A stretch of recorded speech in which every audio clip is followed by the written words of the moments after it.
Hello friends, welcome to Simi's Edu Center and this is Simi here. Today we are continuing our chapter Work, Energy and Power of ICSE 10th Physics. हमने अपने पिछले classes में work energy power का definition पढ़ा, उसे बहुत ही detail से discuss किया, फिर पोटेंशियल एनर्जी पढ़ा। आज का हमारा टॉपिक है काइनेटिक एनर्जी। ठीक है, जैसे काइनेटिक एनर्जी हमने पहले भी पढ़ा था कि काइनेटिक एनर्जी क्या होता है, किसी भी ऑब्जेक्ट में अगर वो मोशन में है तो उसके कारण जो एनर्जी है वो काइनेटिक एनर्जी है। The energy possessed by a body due to its state of motion is called kinetic energy.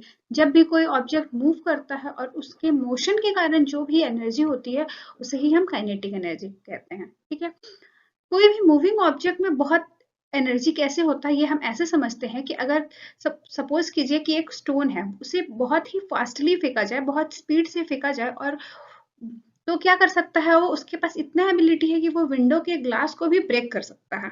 ठीक है, इसी तरह की एग्जाम्पल जो बुलेट फायर करते हैं, तो बुलेट फायर करने से वो जो बुलेट है वो इतना स्पीड से निकलता है कि वो अपने टारगेट को बहुत स्पीडली हिट करता है। ठीक है, और भी बहुत सारे एग्जाम्पल्स हैं, जैसे कार जो है अगर मोशन में है, जैसा कि आप यहाँ पे फिगर पे देख सक रहे हैं कि अगर कार मोशन में है तो उसमें भी काइनेटिक एनर्जी है। बॉल रोल कर रहा है फ्लोर में, ग्राउंड में कहीं पे रोल कर रहा है तो उसमें भी क्या है, काइनेटिक एनर्जी है। एप्पल जो है किसी हाइट से गिर रहा है नीचे, उसमें भी काइनेटिक एनर्जी है। ये सारे एग्जाम्पल्स जो है वो काइनेटिक एनर्जी के हैं। में कितनी काइनेटिक एनर्जी है वो हमें निकालने के लिए क्या करना पड़ेगा कि उसके इक्वल का एनर्जी हमें देना पड़ेगा उस ऑब्जेक्ट को रेस्ट में लाने के लिए। ठीक है, तो जितना वर्क डन हमें करना पड़ेगा वही इक्वल टू काइनेटिक एनर्जी है। क्या फॉर्मूला होता है वर्क डन का? फॉर्मूला हम जानते हैं कि work done is equal to force into displacement. ये हमने पढ़ा हुआ है अभी अपने पिछले क्लासेस में। Newton second law of motion से हम जानते हैं कि force is equal to mass into acceleration, m into a। Third equation Newton का थर्ड लॉ ऑफ मोशन जो है उससे हम जानते हैं कि v square minus u square is equal to 2as।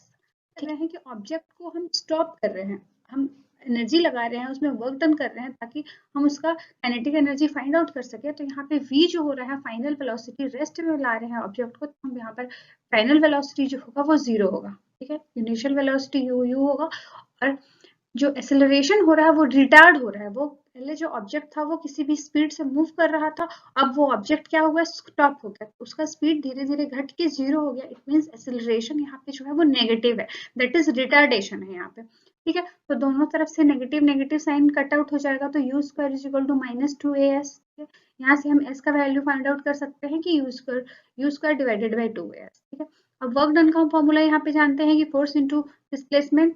ठीक है, तो वर्क का फॉर्मूला हम यहाँ पे पुट कर देंगे, f की जगह में ma पुट करेंगे और s की जगह में u square divided by 2a जो है वो यहाँ पे पुट कर देंगे। ठीक है, तो a कट जाएगा तो आ जाएगा हाफ m v स्क्वायर। ठीक है, u की जगह हम v यहाँ पे लिख लेंगे, और वर्क डन ही जो है वो काइनेटिक एनर्जी के इक्वल है। तो हमारा काइनेटिक एनर्जी का जो एक्सप्रेशन आ गया वो half m v square.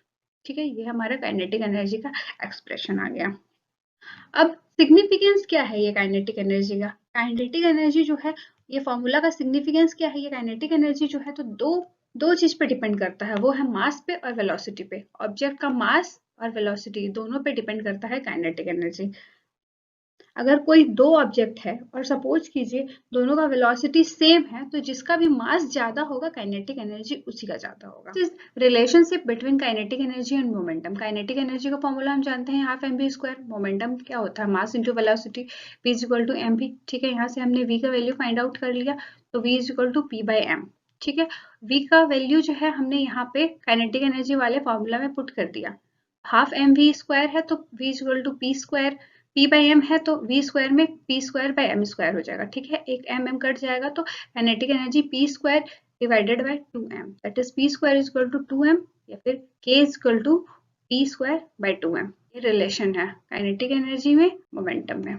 Work energy theorem क्या है? वर्क एनर्जी थ्योरम है कि according to work energy theorem the work done by a force on a moving body in the same direction is equal to the increase in kinetic energy. अगर हम किसी object में force लगा रहे हैं, अगर वो मूव कर रहा है, जैसे कार है, यहाँ पे कार मूव कर रहा है, वो अपने कुछ स्पीड से मूव कर रहा है, अगर हम उसी डायरेक्शन में और फोर्स लगाते हैं, इट मीन्स कार को हम और एक्सेलरेट करते हैं, उसका वेलोसिटी बढ़ जाता है। ठीक है, तो ये जो वर्क डन हमें करना पड़ा इंक्रीज करने के लिए उसका वेलोसिटी, वो इक्वल टू काइनेटिक एनर्जी होगा। ठीक है, तो यही हम यहाँ पे प्रूफ करने वाले हैं। तो यहाँ पे देखिए कि एक कार है जो कि मूव कर रहा है, पहले वो u स्पीड से मूव कर रहा था, उसके बाद हमने कुछ वेलोसिटी उसका फोर्स लगाया तो उसका वेलोसिटी जो है वो इंक्रीज कर गया, u से v हो गया। ठीक है, यहाँ पे हम सेम जो अभी हमने एक्सप्रेशन डिराइव किया था काइनेटिक एनर्जी का, सेम फॉर्मूला हम लोग यूज करेंगे, F is equal to M A और S is equal to U square minus V square by 2a लगाएंगे। ठीक है, और work done is equal to F into 2s है। ठीक है, तो यहाँ पे हम क्या किए, work done is equal to F की जगह एम ए लिखे और एक्स की जगह V square minus U square by 2a लिखे। ठीक है, ए तो कट आउट हो गया और यहाँ पे क्या आ गया, W is equal to M V square minus U square divided by 2। ठीक है, यह आ गया। उसके बाद ये अलग अलग जब हो जाता है तो half M V square minus half M U square.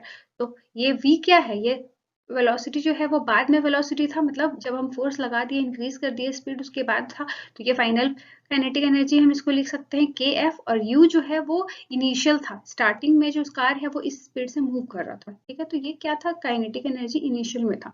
तो वर्क डन हमें कितना करना पड़ा, वर्क डन हमें करना पड़ा increase in kinetic energy, that is final kinetic energy minus initial kinetic energy. तो यही है वर्क एनर्जी थ्योरम कि जितना हम वर्क डन करेंगे वो कितना वर्क डन होगा, इंक्रीज इन काइनेटिक एनर्जी। जो भी ऑब्जेक्ट मूव कर रहा है उसका काइनेटिक एनर्जी में जितना गेन होगा वही है ये वर्क डन।